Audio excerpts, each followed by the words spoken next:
कि निजी स्कूलों की फीसों में इजाफे के खिलाफ दरख्वास्तों का तहरीरी फैसला जारी कर दिया गया है, जिसके मुताबिक सिंध हाई कोर्ट ने हुकूमत सिंध का फीसों में सालाना इजाफा 5% तक महदूद करने का नोटिफिकेशन कलअदम करार दे दिया है। इसी खबर पर बात करेंगे। प्राइवेट स्कूल्स की पैरवी करने वाले वकील माहिर कानून फरोग नसीम साहब हमारे साथ टेलीफोन लाइन पर मौजूद हैं। फरोग नसीम साहब, क्या आज के फैसले को यूं लिया जा सकता है कि स्कूलों को फीसों में सालाना इजाफे की बिलवास्ता इजाजत मिल गई है?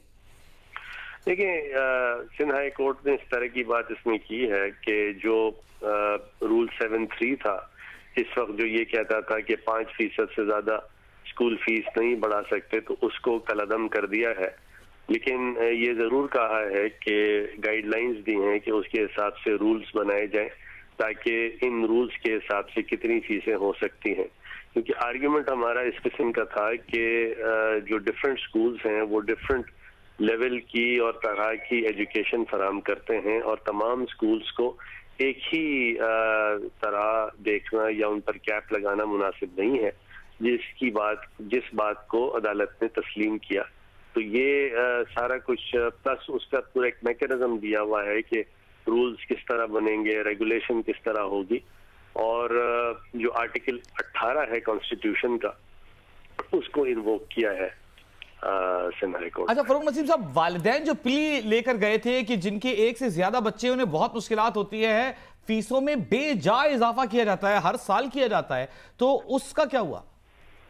देखिए, जो बेजा इजाफा है उसके खिलाफ तो हम सब खड़े हुए हैं, चाहे मैं भी हूँ, प्राइवेट स्कूल्स की तरफ से हूँ, लेकिन अगर बेजा इजाफा है तो हम उसके खिलाफ हैं। लेकिन थोड़ी सी बात को समझने की कोशिश कीजिए कि बाज़ स्कूल्स ऐसे हैं जो कि बहुत ही स्पेशल टाइप की एजुकेशन देते हैं, बहुत फैसिलिटीज देते हैं। मिसाल के तौर पर बाज़ स्कूल्स ऐसे हैं जो कि एरोनॉटिकल इंजीनियरिंग टाइप की भी चीज़ें वहाँ पढ़ाते हैं, तो उसके लिए एक सिमुलेटर भी होता है। तो वो तमाम के तमाम स्कूल्स जो हैं फिर उसके खर्चे भी अलग होंगे। तो ये कहना है कि तमाम स्कूलों की एक फीस होनी चाहिए, तो ये एक्चुअली बुनियादी जो पॉइंट एक्सेप्ट किया गया वो ये है। यानी कि फरोग साहब, अब हम ये समझे कि जिन स्कूलों के अखराजात ज़्यादा हैं वो प्रॉपर जस्टिफिकेशन के बाद फीसें ज़्यादा ले सकते हैं, बढ़ा सकते हैं। जी माशाल्लाह, बहुत सही आपने इसको एनालाइज किया है।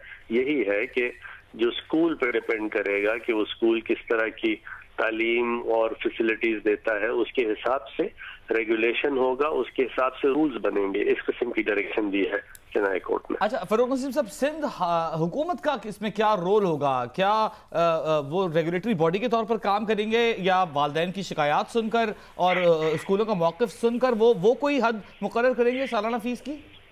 जी इसी किस्म की बात है, चाहे वो पेरेंट्स हों, चाहे गार्डियंस हों, चाहे स्कूल्स हों, सब मिलके अपने अपने मौक़िफ़ जो हैं वो गवर्नमेंट ऑफ सिंध को देंगे, और गवर्नमेंट ऑफ सिंध इसको इस तरह रेगुलेट करेगी।